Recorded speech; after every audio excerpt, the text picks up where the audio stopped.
And so I'm pleased to introduce to you Dean Eccles, who took his degrees at Stanford, studying with Cliff Nass and others here, and is now at Facebook.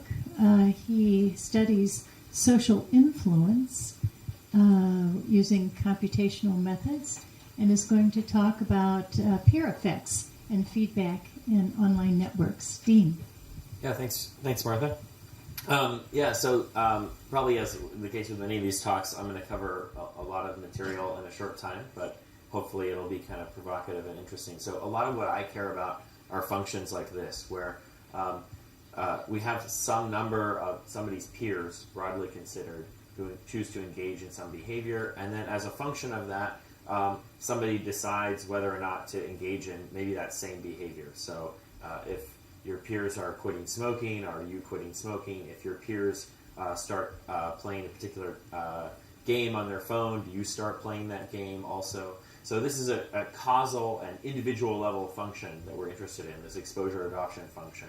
And like the social sciences and epidemiology tell us lots of things about what this function could look like. So actually, if you have a simple contagion model where each of your infected friends has an independent probability of infecting you, this is how a lot of contagious diseases work, then you get this blue line, the simple contagion line. It's always sublinear, right? So additional infected friends basically give you the same or less increment in the probability of you being infected.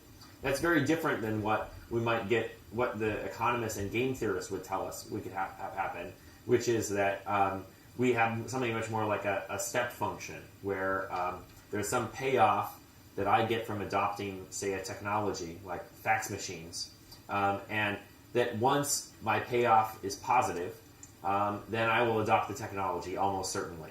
So once I have enough friends who are using fax machines, it's like, okay, now the benefit to me is high enough, therefore I'm going to shell over the money for the fax machine.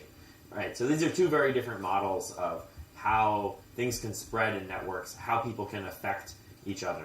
And I'm not going to be able to tell you today which one of these applies to a whole list of different behaviors you might care about, but it's learning about these functions and then the consequences of having that knowledge about these functions that I'm going to talk a bit about. So the motivation from the perspective of, I'm a scientist at Facebook, so I think a lot about how people are interacting online and therefore affecting each other through the Facebook product. So here, is the Facebook social network. Okay, the real one's slightly bigger than this. But each one of these represents somebody's experience. And they're all kind of networked together in some way because they have friends and they're affecting each other. So this is one of the reasons why you immediately want to care about peer effects if you're trying to design an experience like Facebook. So often our number one goal in thinking about peer effects is just trying to estimate the peer effects themselves. How much does one marginal peer, one more friend adopting, affect your probability of also adopting some behavior? And so here the ideal experiment is something like directly assigning your peers to engage in some behavior. And so that's sometimes what we're able to do, but even when you can't run the ideal experiment, it's often really useful to think about what that would be. So I just want to give an example of something that can diffuse on Facebook that's kind of interesting. Oh, I guess we'll cut off a little bit. Hopefully we'll be fine. Okay, so this is a cascade of a photo being reshared on Facebook. So somebody uploaded a public photo to Facebook, and actually this particular photo represents a rumor, in particular that Obamacare has this medical device tax that's part of it. That's true. And that Cabela's was actually showing this medical device tax on a bunch of people's receipts, right? So, the meme was something like that, Obamacare says it's supposed to be a hidden tax from consumers, but Cabela's is showing us the tax, and so it's like this, substantial tax on like everything Cabela's is selling. So that was actually totally true. Cabela's was doing that, but it was a computer error in which they applied a medical device tax that nothing Cabela's sells it would apply to. But it's this interesting rumor in that it's like sort of part true, part false. And this is the cascade of people resharing this one photo that somebody uploaded, which was a picture of a receipt from Cabela's with this information about it. And then we've shown in red the nodes where one of these people's friends probably who reshared this commented with a link to the website Snopes.com. Snopes is a website that tries to sort of arbitrate truth about urban legends. And so if you go to Snopes, they say that this is, actually depending on what time you went there, they'd say that it's mixed or true, depending on when actually you went. So one of the things we can be interested in is how, if my friend shares a particular rumor on Facebook, how much more likely does that make me to share it? And then what happens in this case of feedback, where I get potentially negative feedback and my friends saying, that's bull, right? Like, that's not actually what was going on. Or they say, oh, it's just more complicated, check Snopes. So one of the things you might see happening here, you could like squint and, we try to do statistical analysis to figure this out, but you can also squint to this picture and say, maybe a lot of these red nodes are leaves. They don't have children on here, right? So that perhaps actually getting Snoped, having a friend comment linking to Snopes, is actually like decreasing the spread of this rumor. I don't know, maybe. There's also some that are like, have a lot of children, so maybe that's not true. But so that's what we set out to examine, and taking a look at a corpus of rumors that we collected by finding all photo reshare cascades that had been Snoped at some point in the much larger cascade. That allowed us to sort of collect a set of rumors that we know, or at least we have good reason to suspect, are about this particular rumor as represented on Snopes. Because it's a common thing for people to sort of link to this particular website, and this serves as a database of Snopes rumors. So we thought this was an interesting way of asking a lot of questions about how things spread, especially rumors, and rumors that are classified in numerous ways, being about different topics, and also being true, false, or kind of maybe somewhere in between. And so one of the things that we found that was interesting is actually that these rumors, these cascades that we collected, end up having much, much greater depth than your average photo reshare cascade. So lots of things like public photos that people upload to Facebook, sometimes these produce large cascades. Like the biggest one I think that's occurred so far, some of my colleagues wrote about, was the Obama victory photo. Was reshared like crazy. But most of them are not reshared nearly that much, but these reshare cascades for the rumors are a bit deeper. So we're kind of seeing longer cascades, maybe not as wide, but longer cascades of these rumors. So we wanted to ask a lot of questions about that. In particular, what might make this spread more responsive to the truth of the rumor, right? So are there like features of the network, especially the feedback processes on Facebook, just through social feedback, that could help true rumors continue to spread as false rumors are maybe abated a little bit by the injection of external information? So one thought is that when your friend Snopes your reshare, maybe you'll reconsider propagating it. Maybe after, now that I've read that link they posted, I'm not so confident that I want to attach my name to this and share it on to other people. So one of the things that we find is that, if your friend does Snope your reshare of some rumor, that this does result in a substantially higher deletion rate for false rumors. Here's actually a plot of all the relatively popular rumors in this data set, indicated by whether they're false, true, or maybe somewhere in between. And so, and then on the y-axis is basically how much more likely they are to be deleted if you get Snoped, if someone links to the Snopes article. Right? Because certainly you would think, okay, if I post this and then somebody links to the Snopes article that says that it's true, that's usually not going to induce me to delete it. I'm now actually like sort of feeling good about what I've posted here. Actually, it turns out that in some cases people do want to delete false or true or maybe rumors, just because they learn more about this maybe being out of date. So they learn that actually this rumor, it's true what I posted, but I'm kind of late to the show, right? So this is something that happened 2 years ago.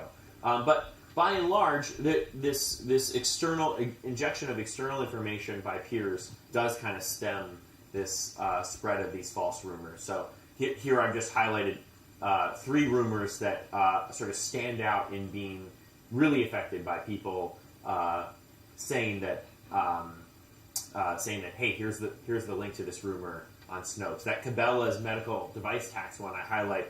At the time that we did this, actually, Snopes classified it as true, even though sort of only part of it is true, which is that yes, Obamacare does have this medical device tax, and Cabela's is charging people the tax, but they weren't supposed to. But so that's one of the reasons why it stands out as being this really highly deleted rumor. So this is kind of the example of some of the behaviors that these feedback processes and peer effects matter for. And so then I want to highlight some other aspects of how we learn about peer effects. One of the challenging things in looking at this is we say, okay, this is the difference in probability of deletion if your story gets snoped or not. But who are the type of people who have friends who will actually post these links to Snopes? Maybe they're also people who are more likely to delete their posts, etc. So that's one of the challenges that we have in doing causal inference, trying to learn about cause and effect when studying peer influence, is that people's friends, when they engage in particular behavior, that often says something about that person. Not because their friends are necessarily causing them to do something, but it reveals latent traits. Like, as we say, birds of a feather flock together.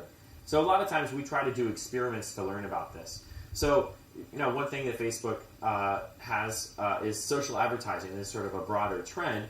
Social advertising here we define as advertising that uses some information about consumer social networks for two purposes. One is to target advertisements because the network encodes information because of this latent homophily. Because birds of a feather flock together, if your friend is interested in something, this says that you might also be interested in it because it reveals some of your otherwise unobserved traits.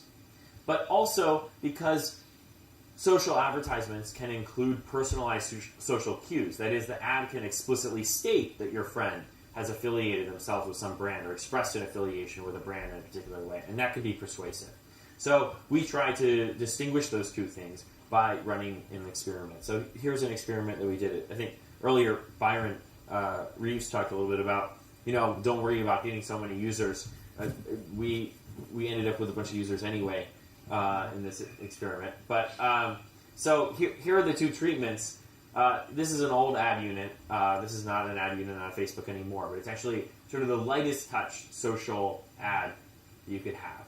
So on the left, we have this ad for the History Channel and an encouragement to connect with the History Channel brand on Facebook. And then it says just this general social cue information implementation of something like social proof, like what Maurits was talking about. 300,000 people like this. And on the right-hand side, we say, oh, actually, your specific friend likes this. And so not everyone can we show this one on the right to, because they may not have a friend who likes the History Channel. But for those people that we can show that personalized social cue to, we can decide not to randomly, and instead show them this generic social cue. And so that's what we did. And this is actually one of my kind of favorite ways to run an experiment, is where the entire experiment consists of a change to small light gray text on a white background, right? So basically we have the same number of non-white pixels here. I mean, nowadays the social ads on Facebook have a lot more sort of social to them. This is a very, very, very minimal indicator that your friend is associated with this brand. So here are the results of this experiment, looking at the normalized like rate. How many of the people who see this ad go on actually to like that page? For people who have 1, 2, or 3 friends who actually do like the page. And then we decide to either show 1 of those friends, selected at random, or 0 of those friends. So across the board, we see actually that there's not only, even if you don't show the friend's name at all, we get an increase in the like rate as you have more friends who are associated with the page. Because remember, if you have more friends who are associated with in that example, the History Channel, maybe this says something about you, that perhaps you might be more likely to be a history buff yourself and like the page. And then also that if we do show the friend's name, this has an effect as well. So this highlights both the targeting component of the social network and also the persuasion component of the social network. So that's sort of how, in the ideal case, when you can run this kind of experiment where there's some channel by which social influence occurs, by which these peer effects occur, and you can sort of turn off that channel sometimes to show a little bit less social information, this is what you can learn about how peer effects function. A lot of times, we're interested in something slightly different when we're caring about peer effects. is that we have some new version of something that we're interested in the effects of. So you have video chat. We have a new video chat option. I think Facebook already has video chat, but you can imagine we have yet to launch that. We want to know what would happen if we gave everyone this new treatment. But these people are all interacting with each other.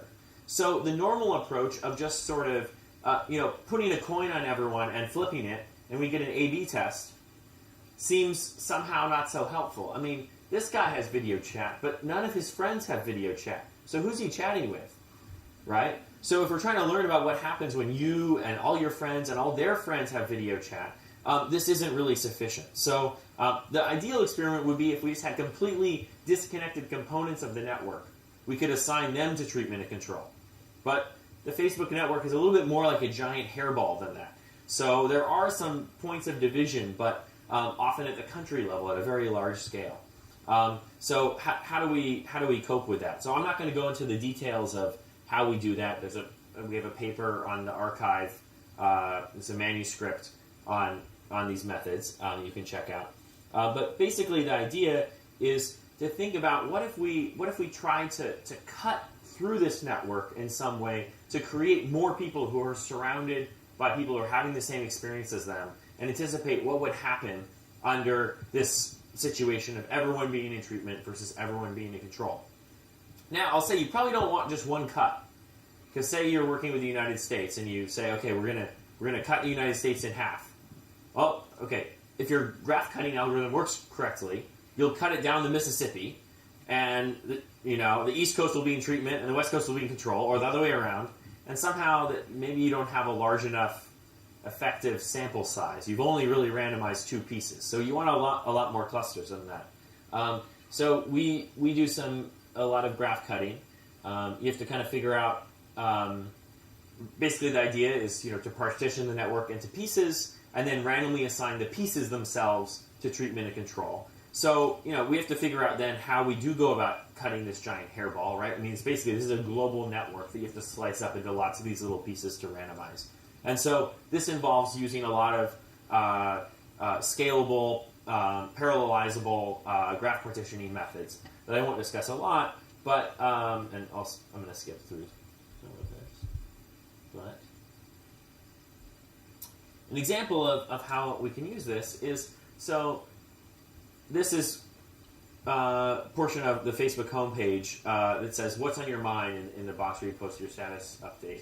And on Thanksgiving Day, we've actually done a series of experiments in this way, but this is from 2012. We partitioned the United States into 6,400 clusters using balanced label propagation, and then assigned some of the clusters to the control prompt of what's on your mind, and some to the thankful prompt of what are you thankful for. And actually, because we did this partitioning, we were able to get more people who have friends in the same condition as them. So if you have the thankful prompt, you're more likely to have all 10 of your friends also in the thankful prompt. If you're in the control prompt, more of your friends are likely to be in the control prompt as well. So we sort of successfully pushed people into these more surrounded environments of having a homogeneous local experience.